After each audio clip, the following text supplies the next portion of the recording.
কৃষ্ণক প্ৰশ্ন কৰিছিল, বোপা কৃষ্ণ, মই 100 জন্মত কোনো পাপ কাম কৰা মনত নাই, তৎসত্বেও মই এই জন্মত অন্ধ হৈ জন্ম ল'ব লগা হ'ল আৰু মোৰ জীৱনটোতে 100টা পুত্ৰৰ মৃত্যুৰ যন্ত্ৰণা শুনিব লগা হ'ল। ইয়াৰ কাৰণ কি? তেতিয়া কৃষ্ণ ক'লে, মহাদেৱ তুমি 100 জন্মলৈকে ক'ব পাৰা। মই 100 জন্মলৈকে ক'ব পাৰোঁ। আৰ্যগতি আগৰ জন্মটো বোলে সেইটো ক'ব নোৱাৰোঁ। অৰ্থাৎ আমাৰ পুণ্যৰ পৰিসীমা আছে। মনত ৰাখিব, পূৰ্বৰ পৰা যোনে বেছি পুণ্যলৈ আহিছে, বেছি দূৰদৰ্শী, বেছি ক্ষমাশীল, বেছি সহনশীল, এইবোৰ ভাল গুণবোৰ তেওঁৰ গুণ থাকিব। মধ্যম পুণ্য অনাবিলাকে মধ্যমত থাকিব, কম পুণ্য অনাবিলাক কমত থাকিব। গতিকে তাৰো এটা নিৰ্দিষ্ট সীমালৈকেহে আছে। গতিকে ধৃতৰাষ্ট্ৰই 100 জন্মলৈকে জাতিস্বৰ শক্তি বলত ক'ব পৰা পুণ্যৰ বলত তেওঁ গুণ আছিলে, কিন্তু 100 জন্মৰ আগলৈ ক'ব পৰা নাছিলে। যেতিয়া কৃষ্ণ ক'লে, মহাদেৱ তুমি 100 জন্মৰ পূৰ্বতো ৰজাই আছিলা, এদিন নিৰ্দয়া কৰিবলৈ লগত সৈন্য সামন্ত লৈ এখন অৰণ্যত প্ৰৱেশ কৰিলা। প্ৰৱেশ কৰাৰ লগে লগে তোমাৰ চকুৰ আগত এটা নুৰুকা পহু দেখা পালা। পহুটো দেখাৰ লগে লগে তুমি নুৰুক দৃষ্টি ইমান বাঢ়ি গ'ল যে তুমি সৈন্য সামন্তলৈ অপেক্ষা নকৰি নিজে ধনুক ভংগী কোণৰ পৰা শৰ উলিয়াই লৈ পহুটো সৰবিদ্ধ কৰিবৰ কাৰণে খেদি গ'লা। পহুটোৱে উমান পাই নিজৰ জীৱন বচাবৰ কাৰণে মৃত্যুৰ বেগেৰে অৰণ্যৰ মাজলৈ দৌৰ মাৰিলে। তুমি পিছে পিছে খেদি দিলা। খেদি নি অতব্য অৰণ্যৰ মাজমজিয়াত প্ৰৱেশ কৰিলা। শীতকাল আছিল, বেলি ডুবিল, অন্ধকাৰ হ'ল, পহু মাৰিব নোৱাৰিলা, বাটকটো হেৰুৱালা। লগৰ সৈন্য সামন্তক বহুত দূৰতে এৰি থৈ আহিলা। অৱশেষত উপায়ন্তৰ হৈ ওচৰতে এজোপা বৰগছ দেখা পাই তাৰ তলতে গৈ কঁপি কঁপি বহিলাগৈ।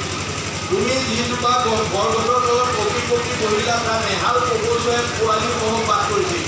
তোমাৰ কঁপি থকা অৱস্থাটো দেখি কপৌজনীয়ে কপৌটোক কৈছিল, হে স্বামী, যিজন অতিথি আজি আমাৰ গৃহত কঁপি কঁপি বহি আছে, সেইজন আমাৰ দেশৰ ৰজা আৰু আমি তেওঁৰে প্ৰজা। দৈবাত তেওঁ আজি আহি আমাৰ ঘৰত অতিথিৰূপে দেখা দিছে আৰু বৰ্তমান তেওঁ জাৰত কম্পমান হৈ আছে। তুমি অনতি পলমে তেওঁক অকণমান জুইৰ ব্যৱস্থা দিয়া। ভাৰ্যাৰ আহ্বান শুনি কপৌটো উৰা মাৰি গৈ পাহাৰৰ দাঁতিত গছে গছে ঘঁহনি খাই জুই লগা অগ্ধৰগ্নিৰ টুকুৰা এটা আনি তোমাৰ সন্মুখত পেলাইছে। জুইকণ পোৱাৰ লগে লগে তুমি আনন্দ মনেৰে শুকান জাবৰ জোঁথৰ গোটাই ধপ ধপকৈ জুইত পোৱালা। তোমাৰ জাৰ নিবাৰণ হ'ল, কিন্তু গোটেই দিনটো যে পহুৰ পিছত দৌৰি ফুৰিছিলা ভোক অনুভৱ হ'ল।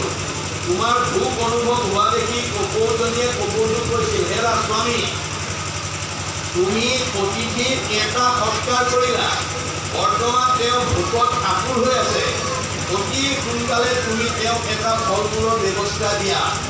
এতিয়া কপৌটোৱে ক'লে, হেৰা ভাৰ্যা, ইমান অন্ধকাৰ ৰাতি মই কোনো পধ্যে তেওঁক ফল মূলৰ যোগান ধৰিব নোৱাৰোঁ। তেতিয়া ভাৰ্যাই ক'লে, তেনেহ'লে স্বামী তুমি এই পোৱালীকেইটাৰ তত্বাৱধান ল'বা, মই নিজৰ জীৱন বিসৰ্জন দি হ'লেও অতিথি সৎকাৰ কৰোঁ। এইবুলি আগবাঢ়ি যাওঁতে কপৌটোৱে বাধা দি ক'লে, ৰ'বা ভাৰ্যা, পৃথিৱীত যদি আটাইতকৈ ডাঙৰ বস্তু আছে পুত্ৰৰ প্ৰতি মাতৃৰ স্নেহ। পুত্ৰ স্নেহত আপ্লুত হৈ তুমি যেনেকৈ পোৱালীকেইটাৰ তত্বাৱধান ল'বা, মই পিতৃ হিচাপে তত্বাৱধানৰ অভাৱত যদি কোনো পুত্ৰ মৃত্যুমুখত পৰে, তাৰ দুখৰ ভাগি মই হ'ম। গতিকে তুমিয়ে পুত্ৰকেইটা পৰিচালনাৰ দায়িত্ব বহন কৰা আৰু তোমাৰ কথা ৰাখি ময়ে নিজৰ জীৱন বিসৰ্জন দি অতিথি সৎকাৰ কৰোঁ। এইবুলি মহাদেৱ তুমি খুৱাই থকা জুইকুৰাত মধ্যম ৰাতি কপৌটো জাপ মাৰি পৰি দিলে। পৰাৰ লগে লগে তুমি ভাপ মাৰি দৌৰা ধৰি মনতে ভাবিলা, ইমান অন্ধকাৰ ৰাতি যেতিয়া এটা কপৌ চৰাই কৰিছে, ইয়াত নিশ্চয় আৰু বহুত কপৌ চৰাই আছে। তোমাৰ ব্যাকুল মনোভাৱটো পুনৰ জাগ্ৰত হৈ গ'ল আৰু মনতে ভাবিলা, ইয়াক যদি এৰি দিয়া যায় পলাব। গতিকে তুমি পুনৰ পৰা এডাল শৰ উলিয়াই লৈ জুইকুৰাৰ কাষত দুইটা চকু খালি মাটিত দি থলা আৰু গছত আৰোহণ কৰিলা। আৰোহণ কৰি গৈ দেখিলা তাত 100টা পোৱালি আছে। 100টা পোৱালি নমাই আনি পিতৃৰ জীৱন্ত অৱস্থাতে সেই কুৰা দুইতে এটা এটাকৈ পুৰি উদৰস্থ কৰিলা আৰু শেষত সেই কুৰা দুইতে সেই পিতৃকো পুৰি তুমি উদৰস্থ কৰিলা। যে 100 জন্মৰ পূৰ্বতে তুমি যি কৃতঘ্ন কৰ্ম কৰিলা, উপকাৰী যি অপকাৰ কৰিলা বিগত 100 জন্মত তুমি তাক ঘূৰি নিকা কৰিব নোৱাৰিলা যাৰ ফলশ্ৰুতি স্বৰূপে তুমি অন্ধ হৈ জন্ম ল'ব লগা হ'ল আৰু তুমিও জীৱন্তকে 100টা পুত্ৰৰ মৃত্যুৰ যন্ত্ৰণা কৰিব লগা হ'ল গতিকে বেহাদেউ ন ভুক্তং ক্ষতে কৰ্ম কল্প কৌতিষ্ঠতয়পি অবশ্যম এব ভুক্তৈবং কিত কৰ্ম শুভাশুভ যদি ধৃতৰাষ্ট্ৰই 100 জন্মত পূৰ্বত কৰা কৰ্মৰ ফল যদি 100 জন্মৰ পিছত ভুগিব লাগে আমি এই জন্মত আমাৰ ইন্দ্ৰিয় তৃপ্তিৰ কাৰণে বা কোনো লালসাত কৰি যদি আমি প্ৰাণী হত্যা কৰোঁ আমি জানো খালি যাব পাৰিম নোৱাৰি সেইকাৰণে আমাৰ এই যিটো লোকপ্ৰবাদ লোকবিশ্বাস অন্ধবিশ্বাসৰ পৰা আমি নিজক মুক্ত কৰিব লাগিব ভাগৱতৰ দৰ্শনৰ ওপৰত ভিত্তি কৰি এইটো কিন্তু বহুত ঈশ্বৰৰ কৃপা লাগিব গতিকে আজি তাৰিখলৈকে কোনোবাই যদি মাছ মাংস খাই আছে মই কালিলৈকে এৰি দিয়ক বুলি ক'ব নিবিচাৰোঁ কিন্তু মই আপোনালোকক এটা কথা পৰামৰ্শ দিব বিচাৰোঁ খাবৰ সময়ত আপোনালোকে ক'ব গীতা ভাগৱতৰ দৰ্শনৰ ওপৰত ভিত্তি কৰি প্ৰভু এৰিব পাৰিলে ভাল হয় প্ৰভু এৰিব পাৰিলে ভাল হয় খাই আছে আপুনি খাওঁতে ভগৱানক কওক প্ৰভু এৰিব পাৰিলে ভাল হয় তেতিয়া ভগৱানে কৈছে ভাবে ন লগতে সৰ্ব হ'ব তুমি যেতিয়া কৈছা তোমাক মই খুব কম সময়ৰ ভিতৰত তোমাক ইয়াৰ পৰা মই এৰুৱাই দিম তাকে নকৰি যদি একেবাৰে যাবৰ সময়লৈকে আমাৰ বহুত পিতৃ মাতৃ যোৱা সময়ত ল'ৰা ছোৱালীয়ে কয় দেউতা কি খাব মন গৈছে উপায়ো পাৰ জোল অকণমান উপায়ো হাঁহৰ মাংস অকণমান আপুনি যদি যাবৰ সময়তো যদি সেই মুখ এৰিব নোৱাৰে যে গীতাত অৰ্জুনক কৈছে জং জং অবিস্মৰণ ভাৱং তেজতে অন্তে কলে বৰং তম তমে বৈতি কমতে সদা তৎ ভাৱ ভাবিত এই কুন্তি পুত্ৰজনক যাবৰ সময়ত যি ভাৱনা লৈ পেলাই সংসাৰৰ পৰা যাবা সেই ভাৱনাৰ অনুকূল জন্মটো তুমি পিছৰ জন্মত ধাৰণ কৰিব লাগিব শংকৰদেৱে ভাগৱতত লিখিছে মৰি বাৰো বেলা জাক চিন্তি মৰৈ নৰ উপজিয়া পাৱে পাছে কৃষি কৰে ভগৱানে কৈছে তোমাক মানুহ জন্ম দিছিলোঁ প্ৰাণী হিংসাৰ পৰা নিজক বচাই পেলাই শুদ্ধ হৈ মুঠাইলৈ আহিবলৈ তুমি যাবৰ সময়লৈকে তোমাৰ সেই হেঁপাহ নকৰিলে এতিয়া একেবাৰে জেগা দি দিছোঁ যোৱা যিমান খোৱা খাই থাকিব গতিকে আপোনাক কলৈ পঠিয়াব প্ৰাণীৰ যিটো দৃঢ় আচৰি আপোনাৰ প্ৰাণ তৃপ্তি কৰে মৰিয়া অসুৰ জন্ম পায়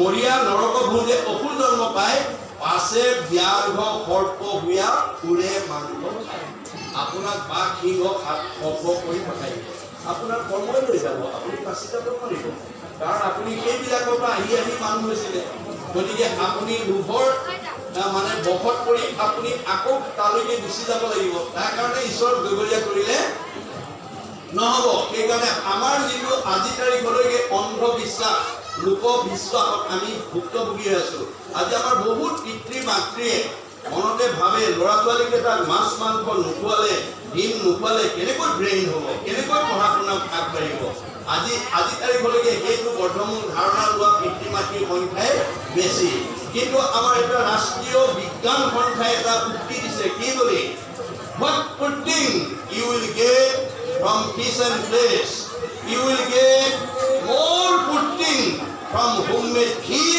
and vegetables আপুনি মাছ মাংস খাই শৰীৰত যিটো প্ৰটিন পাব তাতকৈ বহুত অধিক প্ৰটিন পাব ঘৰত বনোৱা ঘিউ আৰু শাক পাচলি খালে peace and place spread disease only মাছ মাংসই শৰীৰলৈ বেমাৰৰ বীজাণু কঢ়িয়াই আনে আপোনালোকক মই 7টা দিন সময় দিছোঁ 7 দিন পুৱা গধূলি মাছ মাংস দিন খাওক 7 দিনৰ পিছত আপোনাৰ দেহৰ খবৰ লওক বদ হজম গেছ পিঠ বিভিন্ন ৰোগে আহি আপোনাৰ ঘৰত আক্ৰান্ত কৰিব তাৰ কাৰণে আপুনি ঈশ্বৰক দুখিলে নহ'ব ভাগৱতত গুৰুজনে কৈছে মনে পাপ কৰে যায় লাগয় জীৱ কিকাৰণে জীৱে দুখ ভুঞ্জে সংসাৰত আপুনি মনটো সংযম কৰিব নোৱাৰাৰ কাৰণে দুৰাচাৰ মনৰ কবলত কৰি আপুনি নাখাবলগীয়া খাই নকৰিবলগীয়া কাম কৰিলে আপোনাৰ দেহে তাৰ ফল ভোগ কৰিব কিমান 84 নৰক আমাৰ ভাগৱতত কৈছে 84 নৰক কোনে ভোগ কৰিব দেহটোৱে ভোগ কৰিব কেতিয়া জীৱন্ত অৱস্থাত কাৰ দ্বাৰা কালৰ অকৰ্পিত গতি দ্বাৰা আপোনালোকে এজন দাৰ্শনিক পণ্ডিতে তাৰ সমীক্ষা দিছে আপোনালোকে প্ৰমাণ কৰি চাবগৈ আমাৰ প্ৰত্যেকৰ নিজৰ শৰীৰটো নিজৰ হাতে জুখিলে 3.5 হাত হয় এহাতত 24 আঙুলকে থাকে, 3 হাতত 72 আঙুল, এবেগেটত 12 আঙুল, 72 12 84 আঙুল।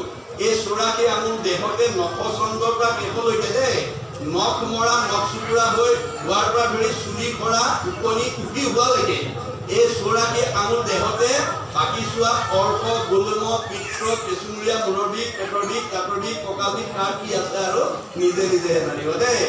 আপোনাৰ শৰীৰত যদি কিবা বেমাৰে অৱস্থান লৈছে তাৰ কাৰণে মনক দায়ী কৰিছে ভাগৱতী। গতিকে সেইকাৰণে অৰ্জুনক কৈছে, অৰ্জুন 4 কোটি জীৱৰ ভিতৰত শ্ৰেষ্ঠ কৰি পঠাইছো, মোৰ ঠাইলৈ আহিব পৰা দিয়ে দিছো। যদি ইন্দ্ৰিয় সংযম কৰিব নোৱাৰা তেতিয়াহ'লে আহিতনা দলকনা হ'ব। তেতিয়া অৰ্জুনে প্ৰতিবাদ কৰিছে, হেন শুনি অসন্তোষ কৰন্ত অৰ্জুন ইন্দ্ৰিয়ক বশ্য কৰি বাক